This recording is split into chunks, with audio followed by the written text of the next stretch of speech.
Ήταν το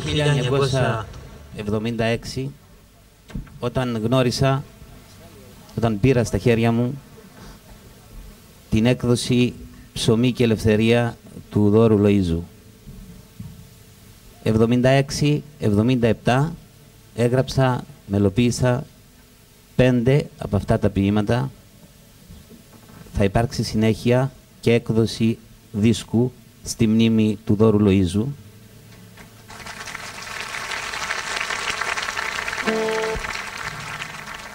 Και θέλω να πω πως οι φοιτητές της γενιάς μου τότε, μέσα στο φοιτητικό κίνημα, τραγουδάγαμε όλοι μαζί μερικά από αυτά τα τραγούδια, όπως το προηγούμενο, όσοι είναι εδώ το θυμούνται.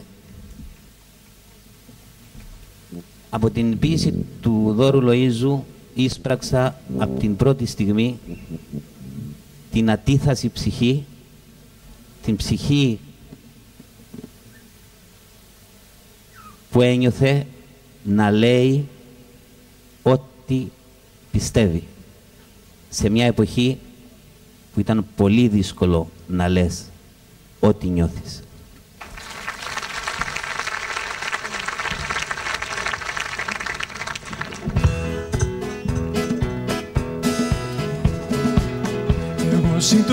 Εγώ συντρόφια μου εγώ δεν κατέχω πράγματα πολλά. Είμαι σχεδόν αγράμματος, είμαι σχεδόν αγράμματος. Ανοίγω την καρδιά μου και περνά ο ήλιος, ο κόσμος, ο Θεός. Είμαι σχεδόν αγράμματος, είμαι σχεδόν αγράμματος. Για το όνομα του Θεού μη πετάτε την καρδιά σας στα σκυλιά.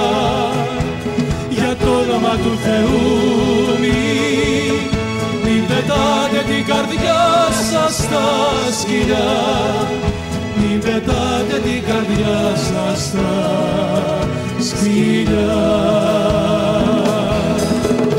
Και μεθυσμένος απ' αγάπη και από φως, και μεθυσμένος απ' αγάπη και από φως, τραγουδώ, τραγουδώ, τραγουδώ, τραγουδώ.